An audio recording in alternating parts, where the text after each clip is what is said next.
So, as most of you know, Jake Paul versus Anthony Joshua ended a couple days ago. That fight has concluded, and I was wrong. All right, I was wrong. My prediction was wrong.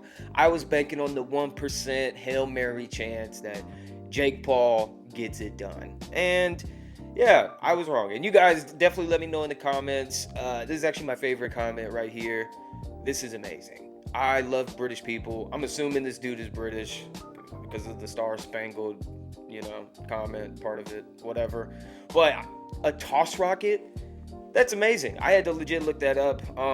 Thank you to whoever posted that. If you got any other creative comments, to tell me about my opinion, let me know. I will definitely post them if they're, if it's funny. But I know you guys didn't come here to hear about that. And Jake Paul versus Anthony Joshua. Let's talk about it. All right. So in my video, I stated that I think Jake in the first 2 rounds should be on the bike, which that's exactly what happened. I thought in the 3rd round, he needs to get in close and make it a dirty fight. And you know what?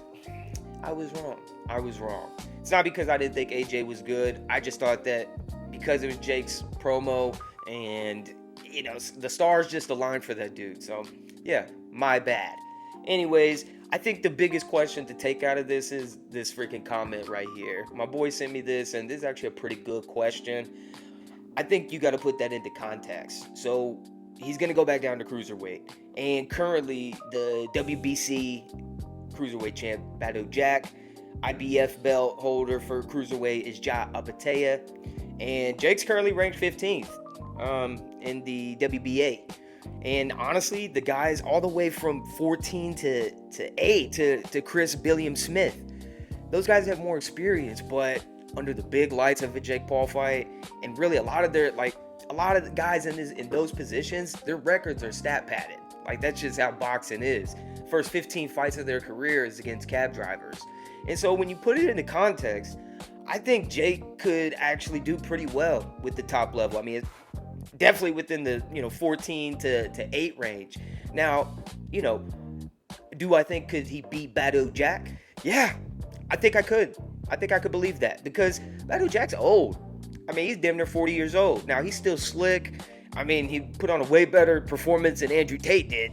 But Jake fighting for the IBF belt against Ja Opatea? Absolutely not.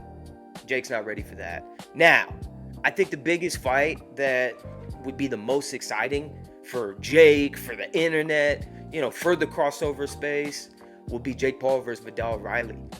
This is something that's been brewing in the back. This is KSI's former trainer when KSI first started boxing.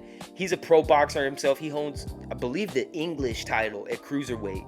And this dude's a monster. And he's Jake's size, Jake's natural weight.